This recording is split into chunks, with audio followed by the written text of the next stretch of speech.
Zoe Deutsch perpetrates a fraud in the new Hulu film, Not Okay. Let's talk about it.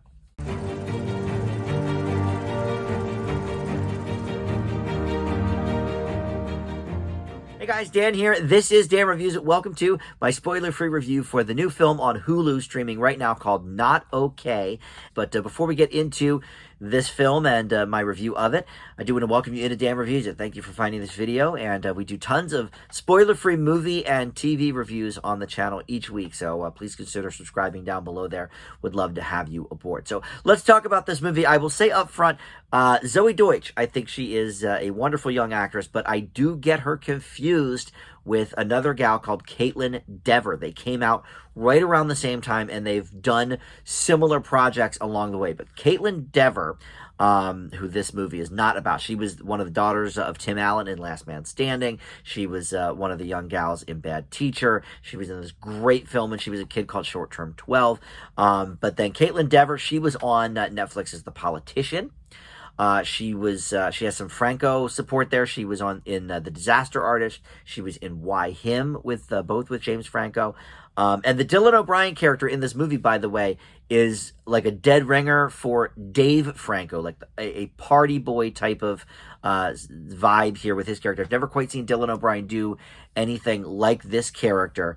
But I do wonder, was there some Dave Franco inspiration there? Because he sounds like him, and he sort of looks a lot like the party version of Dave Franco that we've seen in certain movies. But anyway, so Zoe Deutsch is the one in this movie, and she plays Danny Sanders, who is an aspiring writer at this magazine. She has no friends, no romantic prospects to speak of, and worst of all for her, no followers. So she gets this crazy idea to fake a trip to Paris, pretend to her colleagues that, oh, I got accepted into this writing seminar.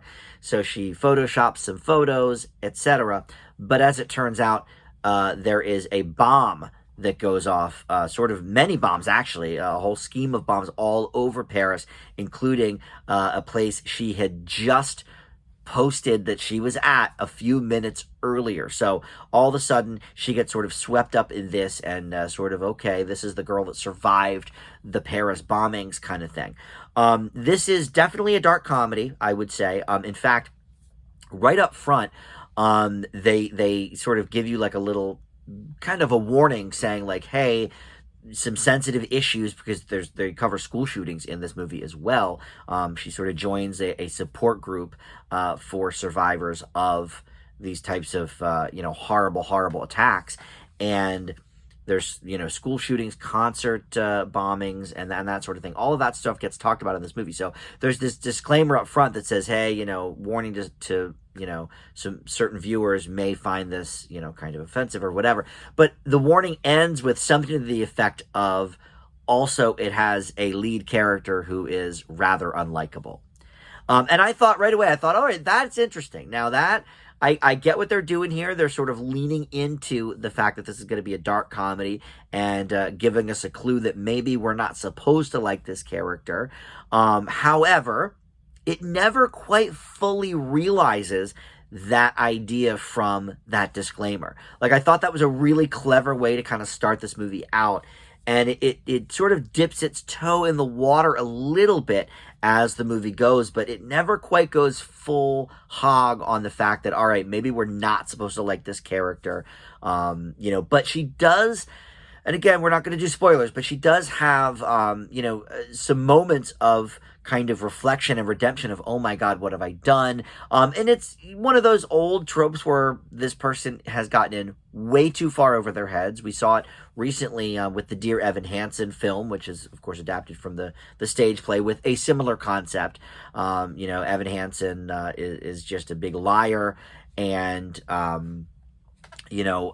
he gets in way over his head with this family that really likes him and trusts him. And we see that a lot in this movie. A lot of people that maybe were not giving this character, Danny, the time of day beforehand. Now, all of a sudden, she is, semi-famous, and she's getting thousands and tens of thousands of followers and people recognizing her. And she's given her own office at the magazine to sort of, reflect on things and moving up in the world because of this article she wrote about the attacks that she was supposedly in. So, look, I actually really enjoyed this movie for what it is. I'm not saying that it's great. It's certainly not breaking a lot of new ground, and I really, really wish they leaned in more to the dark comedy aspect of it, because I think it is there. Maybe the filmmakers felt, okay, these are some touchy subjects. We're talking about bombings. We're talking about school shootings here. Maybe it's not the best idea to sort of go all the way with a dark comedic tone with that. But I think that was sort of what they needed to do. I mean, this is essentially kind of a, hold the world up to the mirror kind of thing and see what we really value in this world, and that sort of thing. Oh, well, it's the likes, it's the social media stuff. And we've seen that certainly in movies that did it better. But I think to a cast that is sort of raring to go here, Zoe Deutsch is very good in this role. And the gal that plays her good friend, let's see, is played by Sarah Yarkin, I believe.